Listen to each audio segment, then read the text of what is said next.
Chairwoman Velazquez, Ranking Member Shabbat, on behalf of the Department, I appreciate the opportunity to discuss important issues related to the Real Estate Settlement Procedures Act, known as RESPA, and highlight aspects of the proposed rule as part of HUD's RESPA reform.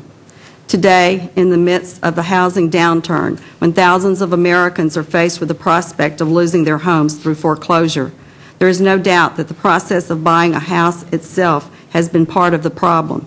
Many homeowners went to the settlement table, paid thousands of dollars in closing costs, and entered into loans they did not fully understand.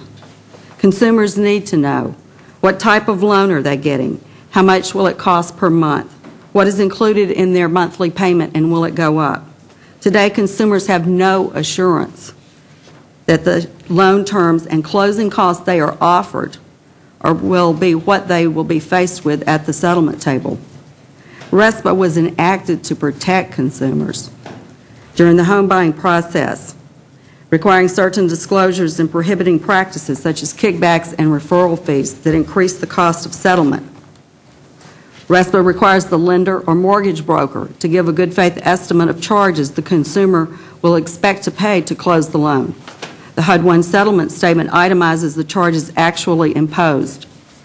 RESPA covers millions of transactions each year involving virtually all loans by 1 to 4 family residential properties. It extends to providers of settlement services such as appraisals, credit reporting, loan origination, and title and closing services. The RESPA reform process has been thorough and inclusive. HUD has sought input from consumers, industry, and Congress about how to update and improve the settlement process. In 2005, HUD held 7 roundtable discussions with consumer and industry groups. 3 roundtables conducted in Chicago, Fort Worth, and Los Angeles were in conjunction with the Small Business Administration. HUD has thoroughly considered various options and opinions arising from these meetings in developing the current proposed rule, which includes a standardized GFE to improve disclosure of loan terms and settlement costs, making it easier for consumers to shop, limitations on how much final settlement charges can vary from the estimated charges, and modification of the HUD-1, including a closing script that will compare the final HUD-1 charges with the GFE and describe the terms of the loan to the consumer he is receiving. Finally, the proposal requires indirect fees paid by the mortgage broker to the mortgage broker by the lender and charged to the borrower through the interest rate are applied to reduce the consumer's direct cost at closing. HUD believes clearer presentation of loan terms will improve borrower understanding of risky mortgage features such as teaser rates, interest-only loans, and balloon payments. And improved consumer shopping will lead to lower settlement costs of an estimated $500 to $700 per loan, or over $8 billion annually.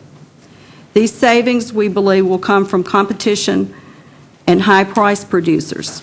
Since there is no evidence small businesses have been disproportionately charging high prices, there is no expectation of disproportionate impact on small businesses. Industry costs for the rule include one-time adjustment costs for training, software upgrades, and legal advice related to the proposed GFE and HUD-1.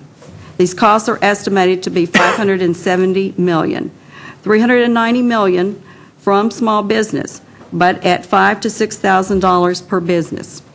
Recurring GFE costs include time processing the new forms and calculating third-party charges to meet the tolerances. HUD-1 recurring costs include preparing the closing script and reading it to the borrower. Total recurring costs are estimated to be $98 per loan. Even if all costs were passed on to the consumer, there would be a positive net effect of approximately $700 per loan. There are other economic effects, important but difficult to quantify. As a result of the proposed reform, consumers are less likely to engage in risky and uninformed borrowing, which could have positive impacts on the housing market, the financial system, and the national economy. HUD would like to work with Congress to enact legislative changes to RESPA, such as requiring delivery of the HUD-1 to the borrower 3 days prior to closing and providing for civil money penalties to bolster consumer protection and ensure uniform enforcement. Given the recent increase in home foreclosures, HUD remains committed to improving the complicated, unclear, and costly home buying process. Under this proposal, homebuyers would be presented for the first time ever with a standard form disclosing important aspects of the loan. Thank you for your opportunity to appear here today. I look forward to your questions.